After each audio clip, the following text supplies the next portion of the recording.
Hello students, आज मैं फिर से उपस्थित हूँ।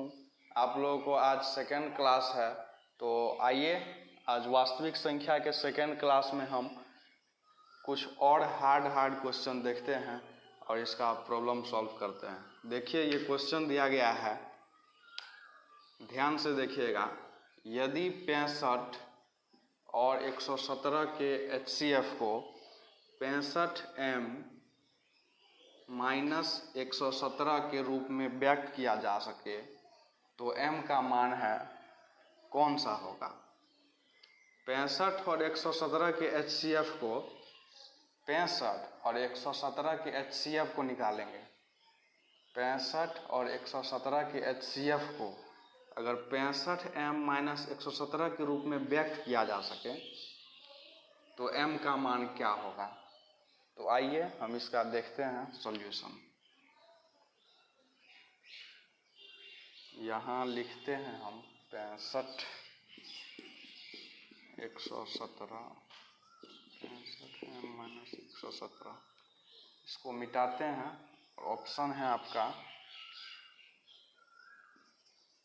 4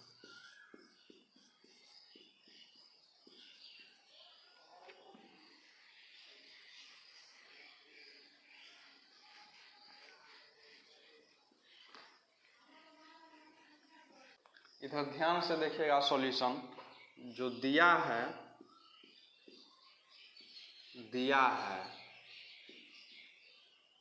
HCF 65 और 117 बराबर हम लिख सकते हैं 65m - 117। इसको हम समीकरण 1 मान लेते हैं। मान लीजिए समीकरण 1।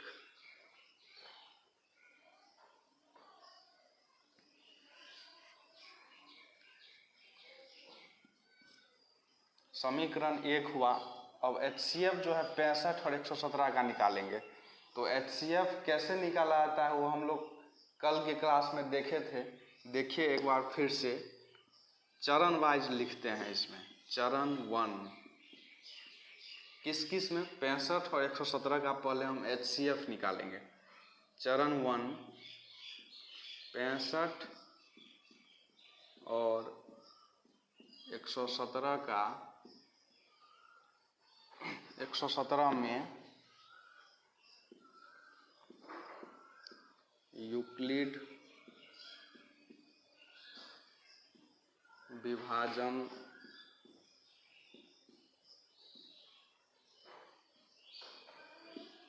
प्रमेयिका से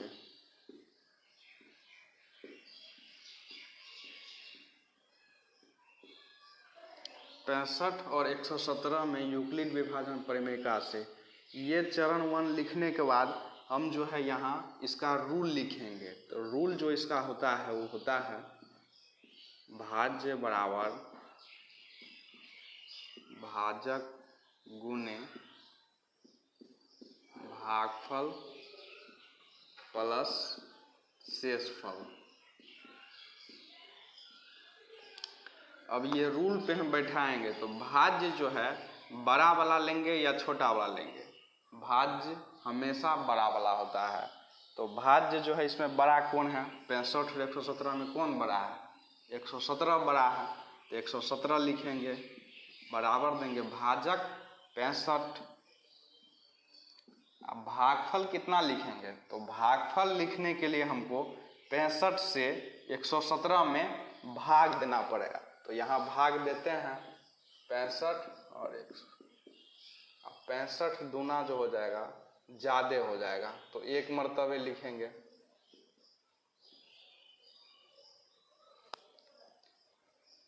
ये होगा आपका भागफल जो है 1 होगा और शेषफल जो है 52 होगा। 52 अब लिखेंगे, चूंकि शेषफल R बराबर कितना आया, 52 आया। 52 आया तो फिर हम अगला स्टेप चलेंगे, अगला चरण में चलेंगे। क्योंकि जब तक शेषफल 0 नहीं आएगा हम चरण वाइज देते रहेंगे।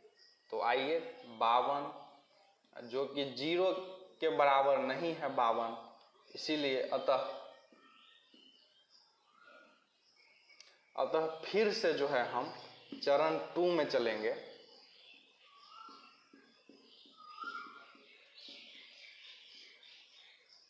चरण 2 में अब 65 मतलब भाजक और शेषफल को चरण 2 में फिर से हम यूक्लिड विभाजन देंगे।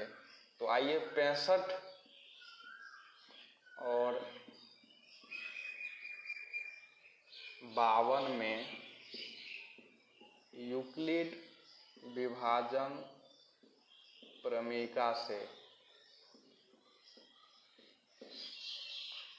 65 और 52, इसके बाद हम लिख करके रूल लिखेंगे। तो यहाँ पे हम रूल नहीं लिख रहे हैं जगह कम होने के कारण, लेकिन आप लोग जरूर रूल लिखिएगा। अगर रूल आप लोग नहीं लिखते हैं तो बोर्ड एग्जाम में आपका मार्क बहुत कम मिलेगा, नंबर आपका कट जाएगा। इसीलिए रूल आप जरूर लिखिएगा। हम यहाँ रूल नहीं लिख रहे हैं, हम डायरेक्ट यहाँ दे रहे हैं 65 और 52 में भाज्य वही लेंगे जो बड़ा वाला होगा। तो बड़ा वाला कौन है? 65 है। तो 65 मतलब भाज्य बराबर भाजक 52 गुने भागफल क्या लिखेंगे हम? भागफल निकालने के लिए इस 52 से 65 में भाग दिया जाता है। तो 52 से 65 में भाग दीजिए, 52 दूना हो जाएगा ज़्यादा, एक मरतबे लगाइए। तो भागफल 1 आएगा और शेषफल 13 आएगा। तो चूंकि शेषफल 13 फिर से आ गया, मतलब 0 नहीं आया, तो हम फिर से चरण 3 में चलेंगे। चरण 3 में देखिए शेषफल 0 आता है कि नहीं। चरण 3 में हम 52 और 13 में यूक्लिड विभाजन प्रेमिका से 52 बराबर 13 गुने, ये बड़ा वाला है ये छोटा वाला, तो बड़ा वाला को भाज्य में रखेंगे। भाज्य बराबर भाजक गुने भागफल जो है कितना आएगा? तो 13 से 52 भाग दिए, 13 चौका 52। अब 0 आ गया तो भागफल कितना आएगा? 4 आएगा, प्लस शेषफल 0। अब शेषफल 0 आ गया तो चरण यहीं तक रहेगा। अतः अब लिख सकते हैं चूंकि शेषफल बराबर 0, अतः अब इस साइड लिख रहे हैं हम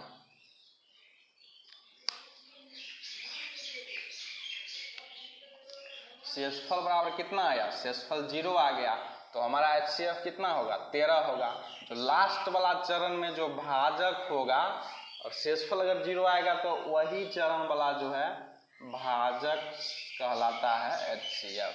तो भाजक कितना है इसमें? 13 है, तो 13 ही HCF होगा। तो आइए इधर देखते हैं हम, शेषफल बराबर 0, इसी अतः HCF हमारा जो होगा कितना कितना का? 65 और 117 का HCF कितना होगा? 13 आ गया। अब हम समीकरण 1 में इसको पुट करेंगे। तो यहाँ समीकरण 1 से देखिए हम लेते हैं क्या है, समीकरण 1 में जो है दिया हुआ है HCF 65 और 117 बराबर 65m माइनस 117, ये जो है समीकरण 1 से लिए हैं।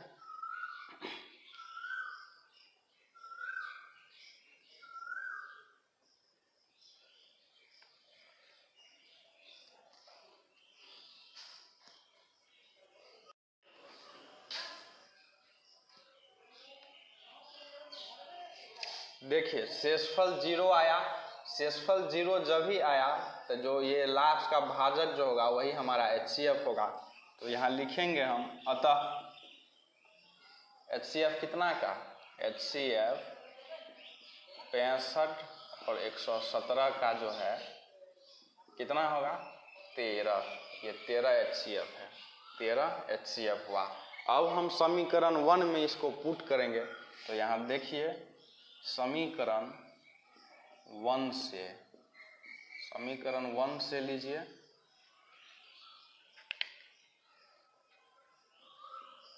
समीकरण 1 से कितना है HCF, समीकरण 1 में जो है HCF 65 और 117, 65 117 बराबर 65m माइनस 117।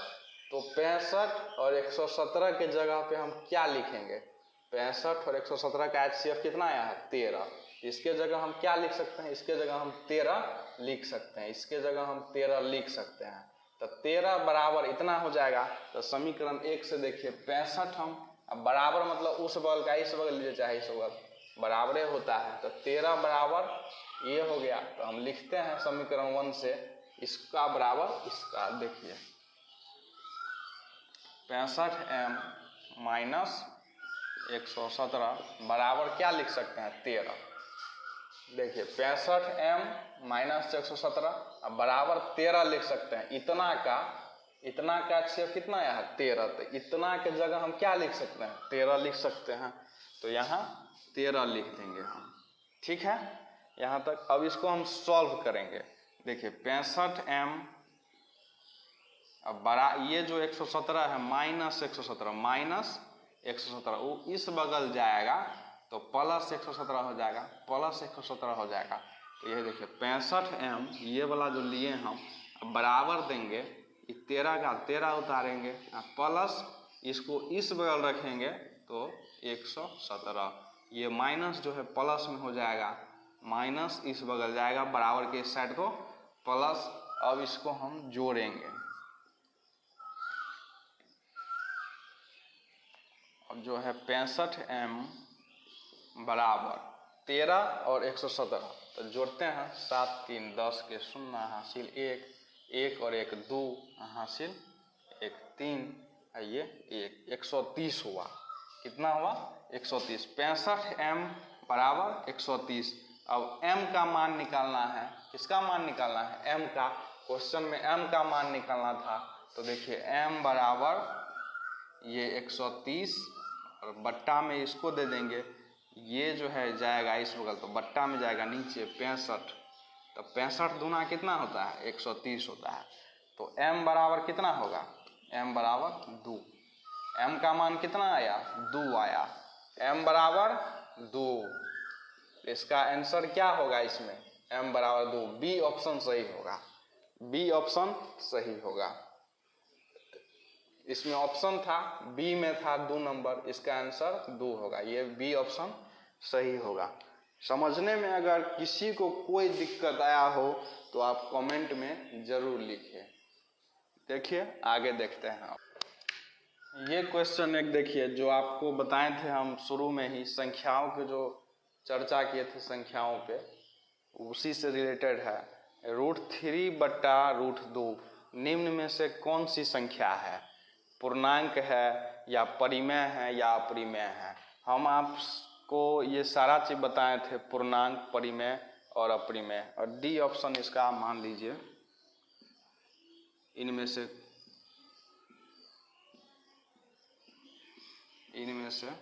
कोई नहीं।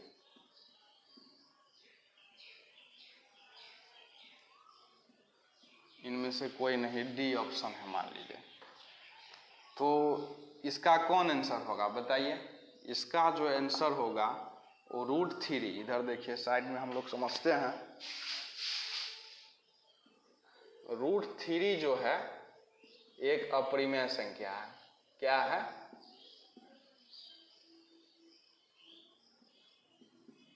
एक अपरिमेय संख्या है।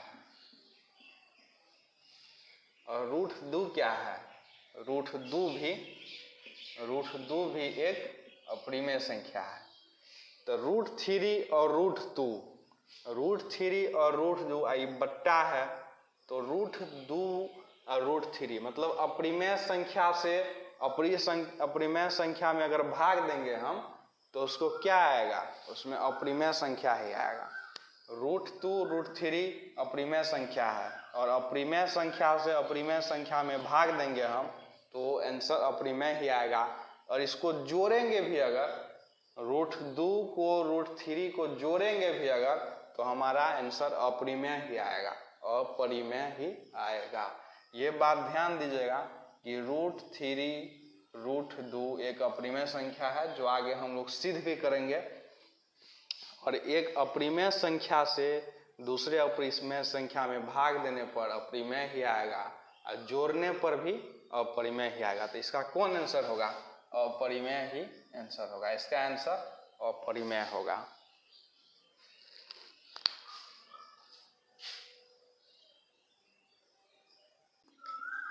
ये देखिएगा क्वेश्चन, संख्या 5.2333 अनंत तक 33 एक क्या है? परिमेय संख्या है या अपरिमेय संख्या है या एक पूर्णांक है या इनमें से कोई नहीं है। तो ये जो है संख्या 5.233333 एक क्या है बताइए?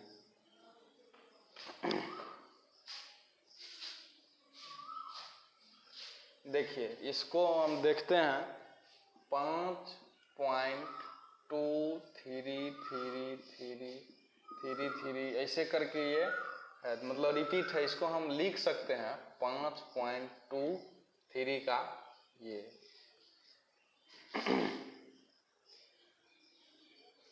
ये जो है ये जो है अशांत आवर्ती का दशमलव प्रसार है। अशांत आवर्ती का दशमलव प्रसार है ये। तो अशांत आवर्ती का दशमलव प्रसार क्या होता है? एक परिमेय संख्या होता है। अशांत आवर्ती का दशमलव प्रसार जो है एक परिमेय संख्या होता है। अशांत आवर्ती का दशमलव प्रसार एक परिमेय संख्या होता है। तो इसका ऑप्शन होगा ए, परिमेय संख्या। इसका आंसर होगा परिमेय संख्या। आप लोगों को एक एकदम बच्चा वाला देते हैं, बच्चा वाला एक क्वेश्चन दे रहे हैं जो एकदम 0 लेवल का है। इस क्वेश्चन को देखिए कि कैसे आप लोग बना पाते हैं कि नहीं, सीखे हैं कि नहीं। एकदम हौला। देखिए क्या दे रहे हैं। क्वेश्चन है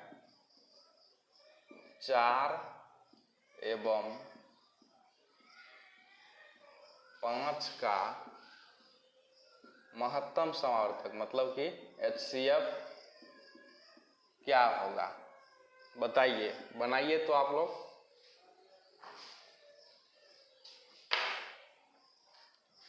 ऑप्शन ए में देते हैं 1, बी में देते हैं 3, सी में देते हैं 9 और डी में देते हैं 11। इसमें से कौन होगा बनाइए। देखिए इसको देखते हैं हम, आप लोग भी बनाइए, हम भी बना रहे हैं इधर। 4 एवं 5 का HCF है तो सेम उसी तरीका से हम लोग जाएंगे यूक्लिड विभाजन के द्वारा। तो इसमें हम सीधे ऑप्शन वाला रहेगा तो सीधे जो है रूल बैठा दीजिएगा। तो रूल क्या होता है? भाज्य बराबर भाजक गुने भागफल जोड़ शेषफल। तो वही रूल पे धाए धाए बना के ऑप्शन मार दीजिएगा। तब बड़ा कौन है? बड़ा जो है 5 है। तो भाज्य बराबर भाजक गुने, अब भागफल कितना आएगा? तो 4 से 5 में भाग दीजिए जल्दी से। 4 से 1, भागफल 1 आएगा प्लस शेषफल भी 1 आएगा। तो शेषफल 0 नहीं है तो फिर से हम लिखेंगे। तो बड़ा कौन है? 4 है। तो 4 बराबर 1, 4 और 1 में करेंगे तो 4 बराबर 1 गुने, अब 1 को 4 से देंगे, 4 में 1 से देंगे भाग तो 1 चौका 4, मतलब कि 4 भागफल आएगा और शेषफल कितना आएगा? 0 आएगा। 0 आ गया तो इसका कितना HCF हुआ? लास्ट वाला भाजक क्या होता है? 1। HCF बराबर 1। इसका ऑप्शन क्या होगा? 1 होगा। एकदम इजी है। आप लोग एकदम धाई से ऑप्शन ला रहेगा तो इसी तरीका से शॉर्टकट मार दीजिएगा। लेकिन प्रैक्टिस करिएगा तब ना ये शॉर्टकट मार पाइएगा। तो देखिए अभी हम लोग 4 एवं 5 का मौसो जो निकाले थे तो HCF कितना आया था, HCF जो है हमारा 1 आया था। तो एक जो HCF आता है वो सह अभाज्य हो जाता है, सह अभाज्य उसको कहते हैं। तो यही ये पूछ रहा है कि A और B सह अभाज्य कहलाते हैं। यदि AB बराबर है, AB बराबर क्या होगा, AB बराबर अगर 1 होगा, HCF अगर 1 होगा तो यह क्या कहलाएगा, सह अभाज्य कहलाएगा। ये कुछ नहीं है, A और B सह अभाज्य कब कहलाते हैं, जब A B का मतलब HCF 1 आएगा तो सह अभाज्य कहलाएगा।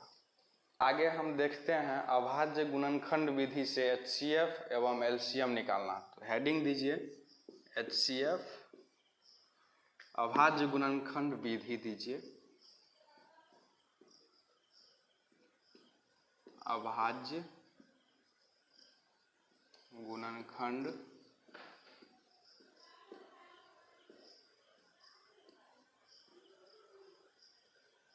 विधि। अभाज्य गुणनखंड विधि से देखते हैं हम लोग कैसे HCF और LCM निकलता है। तो अभाज्य गुणनखंड विधि आप लोग जानते होंगे, अभाज्य गुणनखंड कैसे निकलता है।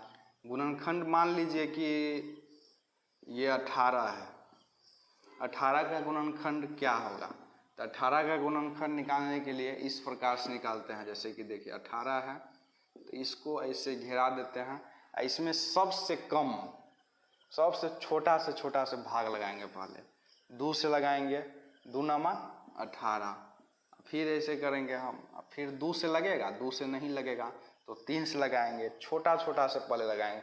3 से कई मरतबे लगेगा, 3 मरतबे लगेगा, फिर 3 से लगाएंगे 1। जब तक 1 नहीं आता है तब तक इसी प्रकार हम भाग लगाते रहेंगे। तो इसको हम गुणनखंड विधि में इस तरीका से लिख सकते हैं, 2 गुने 3 गुने फिर एक 3 है 3। अब हम इसको ये लिख सकते हैं 2 के पावर 1 गुने 3 1 2 को 3 के पावर 2, ऐसे हम लिख सकते हैं। 18 का गुणनखंड विधि देख लिए। अब मान लीजिए बड़ा वाला का गुणनखंड निकालना पड़ेगा, जैसे कि 116 है, तो कैसे निकालेंगे, 116 रहे चाहे कितना ही बड़ा रहे, गुणनखंड जो है उसी प्रकार से निकलेगा। जैसे 116 देंगे, इसमें सबसे छोटा वाला से भाग लगाएंगे। पहले सबसे छोटा कौन है, 2 है, 2 पंचे 10, 1 2 8 16, फिर 2 से लगाएंगे, 2 दूना 4, 1 इसमें क्या 2 नमा 18। अब जो है ये किससे भाग लगेगा, ये किसी से भाग नहीं लगेगा, ये 29 से ही लगेगा, एक मतलब 1 आ गया। अब इसका जो गुणनखंड होगा 2 गुने 29, इसको हम लिख सकते हैं 2 के पावर 2, क्योंकि 1 2 है, 2 के पावर 2 गुने 29 के पावर 1। इसी प्रकार से हम गुणनखंड निकालते हैं। देखिए हम HCF और LCM कैसे निकालेंगे गुणनखंड विधि से, ध्यान से देखिएगा।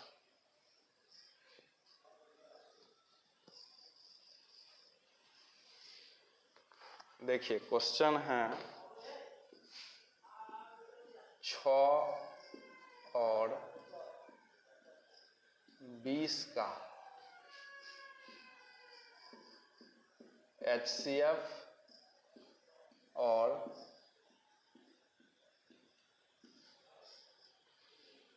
LCM निकाले, गुणनखंड विधि से निकाले। गुणनखंड विधि से निकाले।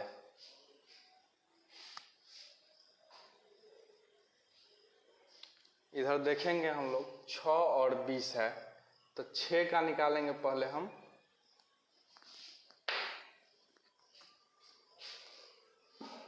6 का हम लोग पहले गुणनखंड निकालेंगे। तो 6 का गुणनखंड होगा 2 तिया 6, 3 का 3, इसका होगा 2 गुने 3, और कितना है 20 है, 20 का क्या होगा,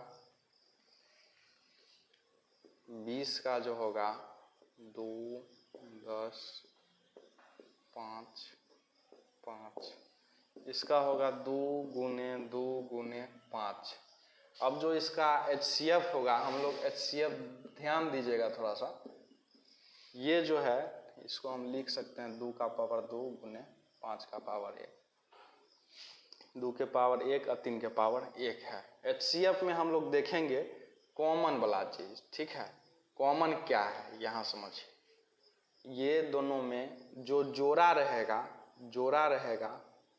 जोड़ा बन जाए, कॉमन रहेगा, जैसे कि ये दोनों कॉमन है, ये दोनों कॉमन है, तो क्या होगा, कॉमन होगा। ये 2 का है कोई जोड़ा नहीं है, 3 का है नहीं है, 5 का है नहीं है, तो सिर्फ क्या लिखेंगे हम, एक कॉमन वाला एक जोड़ा वाला, ये इसका HCF होगा। LCM क्या लिखेंगे, LCM में ध्यान से देखिएगा, ये जोड़ा वाला को एगो गिनते हैं तो एगो इसको लिखेंगे। HCF में सिर्फ कॉमन वाला लिखते हैं, सिर्फ कॉमन वाला लिखते हैं, और LCM में ये दोनों को एक जोड़ेंगे, एक हो गया, और फिर इसको 3 लिखेंगे, गुना 3, गुना ये 2 लिखेंगे, इसमें सारा लिखेंगे। LCM में सब लिखेंगे, लेकिन जो कॉमन जोड़ा रहेगा उसको हम एक बार लिखेंगे। तो ये हो गया 3 दूना 6 दूना 12, 12 पंच 60। LCM इसका 60 हुआ और HCF 2 हुआ, ठीक है। इसको जो है एक तरीका और है, जैसे कि 2 का पावर 1 है, 3 का पावर 1 है, इसमें जो है 2 का पावर 2 है गुने 5 का पावर 1 है। तो इसमें ये भी देखेंगे कि कॉमन कौन है, 2 है, 2 है यहाँ भी, 2 है यहाँ भी, तो जो दोनों रहेगा वही HCF कहलाएगा। तो इसमें कौन लिखेंगे, इसमें सबसे कम घात जिसका रहेगा वही हम देंगे, 2 का पावर 1 देंगे, ठीक है। कम घात वाला हम लिखेंगे, 2 का पावर 1 मतलब कि 2 HCF है, समझ गए। आगे बढ़ते हैं, आगे बढ़ते हैं।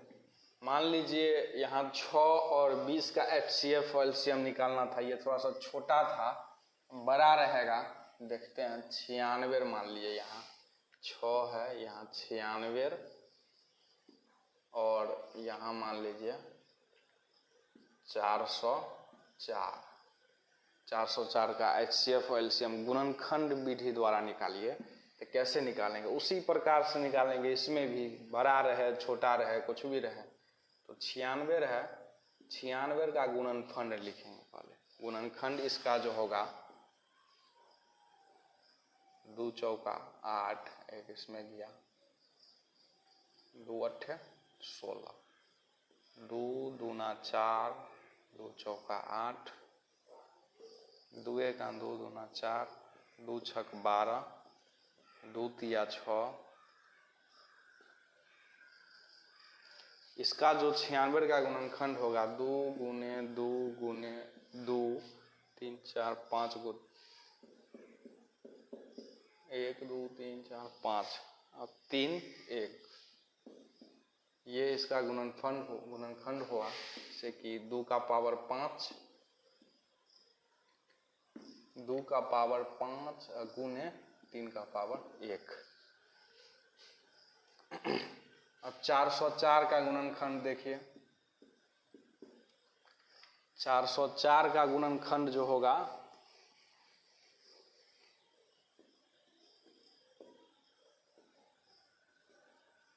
2 दूना 4, 2 दूना 4, 2 एक 2, 2 एक 2। अब ये 101, 2 पंचे 10, किससे कटेगा ये 101 बताइए।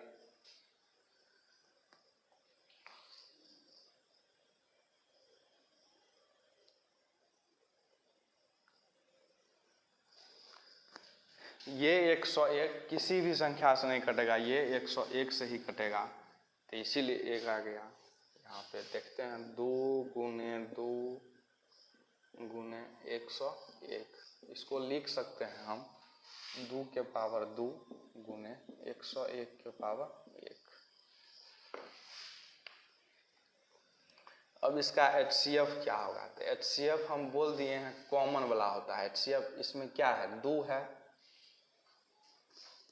इसमें 2 है, इसमें भी 2 है, ठीक है। इसमें 3 है, इसमें 101 है, इसमें 101 नहीं है, इसमें 3 नहीं है, मतलब कॉमन 2 है, दोनों में 2 है। अब हम बोले हैं कि एक चीज़ देखिएगा, अगर घात देखिएगा आप, इसका मान देखिएगा, इसका पावर देखिएगा, 2 का कितना पावर है? 2 है, 2 का पावर 5 है। तो इसका आंसर जो होगा, आंसर इसका होगा क्या? आंसर छोटा वाला पावर वाला होता है। छोटा घात कौन है? 2 है।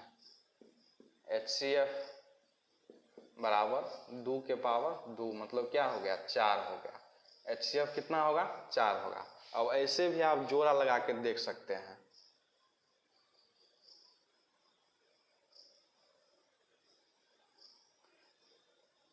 ये देखिए, ये 2 और ये 2 को जोड़ा हो गया। तो यहाँ जो लिखेगा आप इस तरीका से HCF, तो इसको एगो लिखा जाता है, 1 2 1 लिखें, इसको 1 गुना 2 कितना होगा? 4 होगा आंसर। इसका LCM जो होगा, इसका LCM देखिए, LCM कैसे होगा?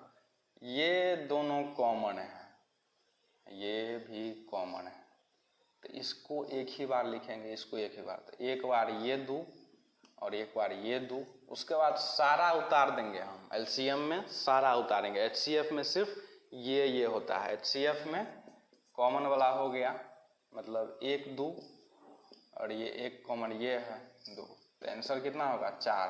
HCF में 4 होगा, लेकिन LCM में ये सारा कॉमन वाला पहले लिख करके ये एक बार लिखेंगे, ये एक बार, और सब ऊपर नीचे सब उतार देंगे। तो LCM का देखिए, 2 गुने 2 गुने 2 गुने 3 गुने 101, 2 दूना 4 दूना 8 दूना 16 32, 32 या 96, 96 और गुने 101, 96 और 101 में गुना करिए, 6 0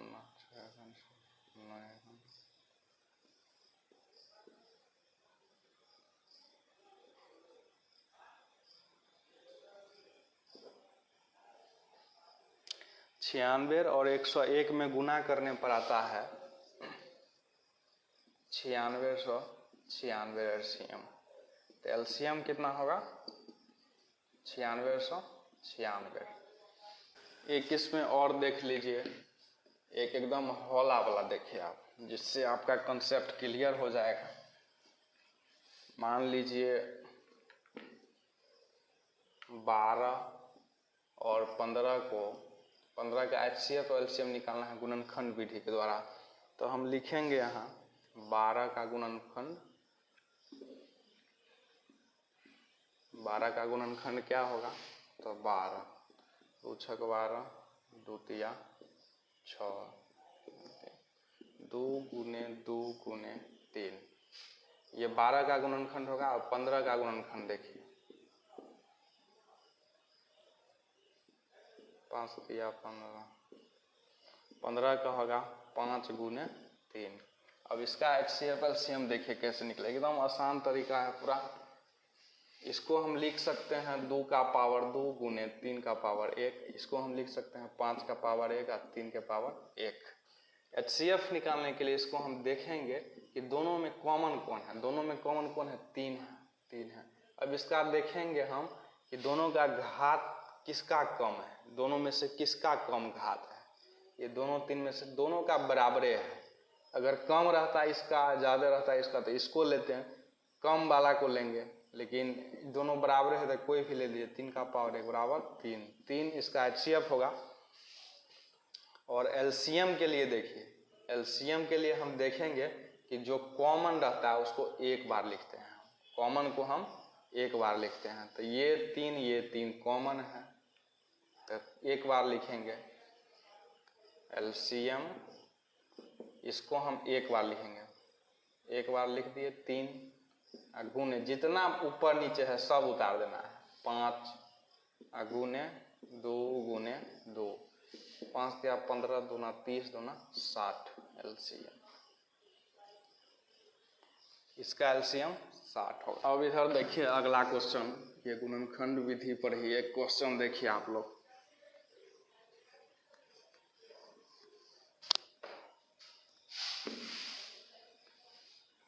ये देखिए क्वेश्चन है 1440 में 2 का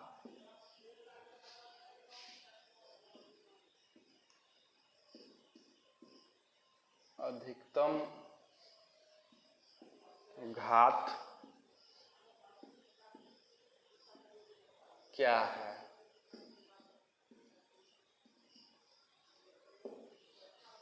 ऑप्शन दे दिए हैं 3, 4, 5, डी में मान लीजिए 1।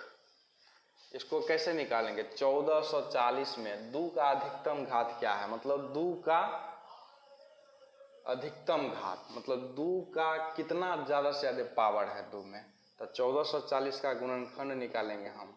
सबसे पहले गुणनखंड निकालिए 2 से। 2 सत्ते 14 4, 2 तिया 6, 2 छक 12, 2 एकम 2, 2 अट्ठे 16, 2 नमा 18, 2 चौका 8, 2 पंचे 10। अब ये 2 से नहीं लगेगा, 3 से भी, 3 से लगेगा।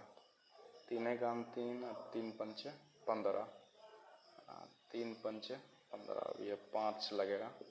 इसका जो होगा 1440 का जो गुणनफल होगा 1 2 3 4 5 को 2 है, 2 3 4 5, 1 2 3 4 5 को 2 हुआ। 1 2 2 को 3 है, 3 गुने 5 1।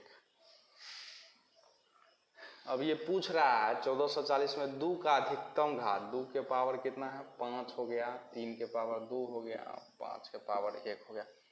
2 का अधिकतम घात कितना है? ये जो 2 है इसका अधिकतम घात ये कितना है? 5 है।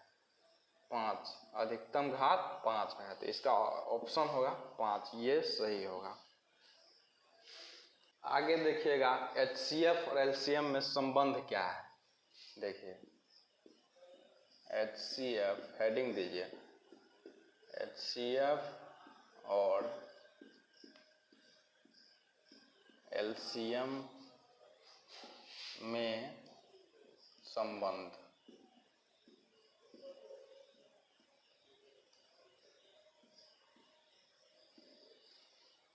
HCF और LCM में संबंध यहाँ लिखिएगा,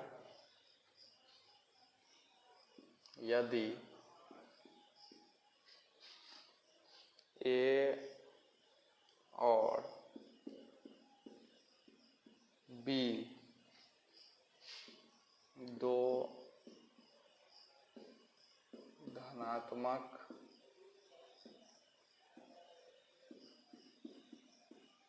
पूर्णांक है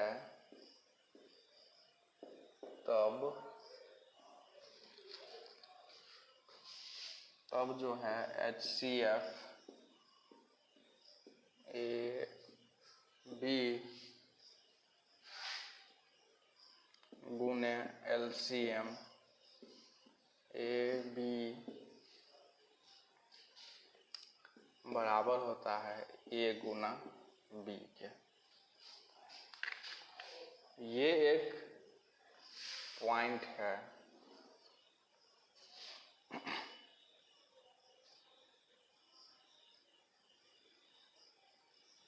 अब इसको देखिए हम सिद्ध करते हैं इस पॉइंट को। जैसे कि 12 और 15 का HCF LCM निकालिएगा तो 12 का HCF होगा आपको, पहले गुणनखंड विधि से 2 6 12 6, 12 का गुणनखंड होता है 2 गुने 3, अब 15 का हो जाएगा 3 पंचे 15, 15 का होता है 3 गुने 5। तो इसका HCF होता है, कॉमन है तो HCF 3। HCF जो है 12 और 15 का कितना होगा 12 और 15 का HCF जो है 3 आया है, 12 15 का 3, यहाँ 3 लिखेंगे गुने LCM 12 और 15 का कितना होगा, तो LCM होगा 3 गुने 2 गुने 2 गुने 5 5 10 10 20 20 60, LCM 12 15 का 60 होगा बराबर 12 गुने 15, मतलब कि 60 दिया 180 और बराबर 12 15 को गुना करिएगा तो 180 आएगा। सिद्ध हो गया 180 बराबर 180। यही कहता है यदि a और b दो धनात्मक पूर्णांक है तब HCF a और b मतलब HCF 12 15 का मान लीजिए, LCM AB मतलब गुना LCM 12 15 का, अब बराबर होगा a गुने b का मतलब 12 और 15 के बराबर होगा गुना करने पे। यही चीज़ है, इसी को सिद्ध किए हैं, ध्यान से देखिए। पूर्णांकों के निम्नलिखित युग्मों के HCF और LCM ज्ञात कीजिए तथा इसकी जांच कीजिए कि दो संख्याओं का गुणनफल, मतलब दो संख्या जो है ये 26 ये 91, ये दोनों का गुणनफल बराबर जो है HCF गुने LCM है या नहीं।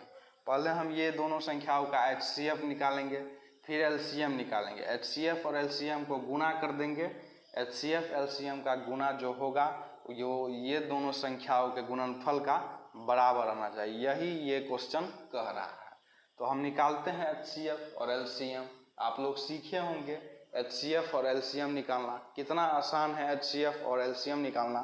तो HCF गुने LCM बराबर ये दोनों संख्याओं का गुणनफल आना चाहिए। तो देखिए निकालते हैं,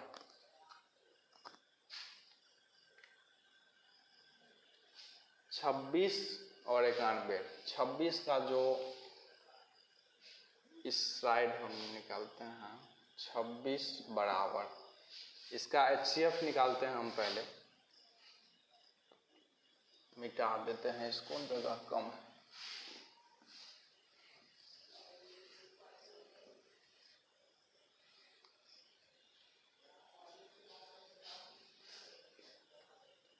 छब्बीस और 91 ये दोनों का HCF LCM निकालना है। तो 26 का देखिए,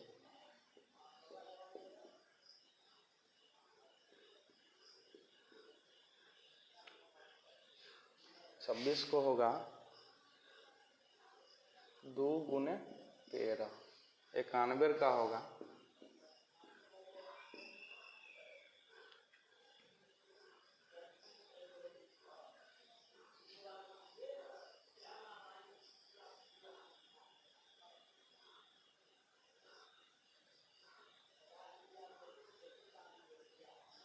7 से होगा, तो 7 2 इसमें जाएगा, 7 या 21 13, 91 का होगा 7 गुने 13।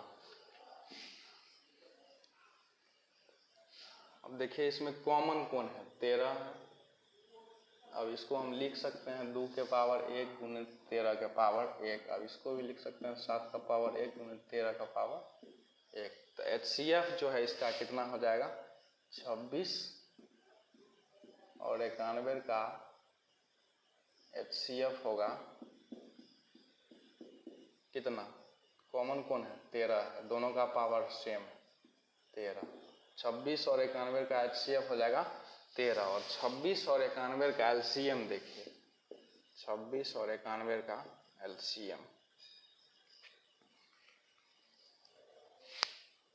कॉमन 13 है, तो एक बार लिखेंगे 13 गुने 2 गुने 7 मतलब 13 दूना 26, 26 सत्ते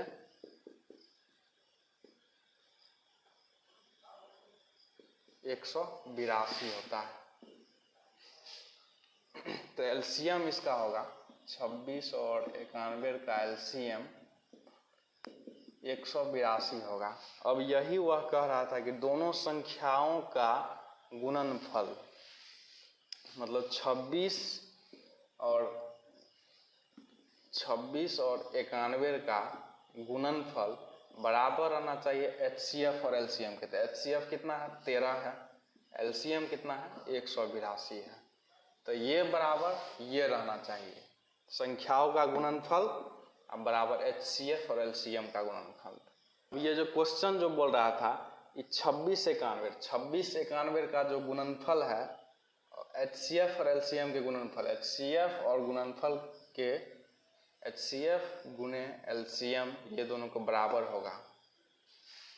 तो आइए देखते हैं, 26 और 91 को गुना करेंगे 13 182 के, ये जो है संख्याओं का गुणनफल है, ये HCF गुने LCM यहाँ लिख देते हैं, संख्याओं का गुणनफल बराबर HCF गुने LCM। तो ये जब गुना करेंगे 26 91 का गुना करिए, 91 26 6 का 9 54 80 5 2 1 2 5 7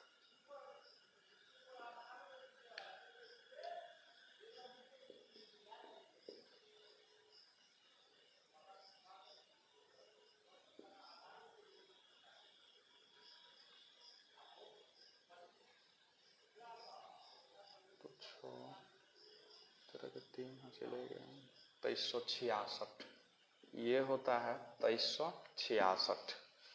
91 और 26 को गुना करने पर 2366 आया। अब 13 और 182 का गुना करिए, 3 दूना 6 24 के 4 हासिल 2 3 का 5 2 1 2 8 का 8 1 6 4 6 8 5 13 के 3 हासिल है 1 है, तो 2366 यही बराबर हो गया, प्रूफ हो गया। यही बोल रहा था, संख्याओं का गुणनफल अब बराबर HCF गुने LCM का गुणनफल बराबर होता है, तो ये बराबर है, ये सही है। आज इतना ही रखते हैं, फिर हम लोग अगले क्लास में मिलेंगे।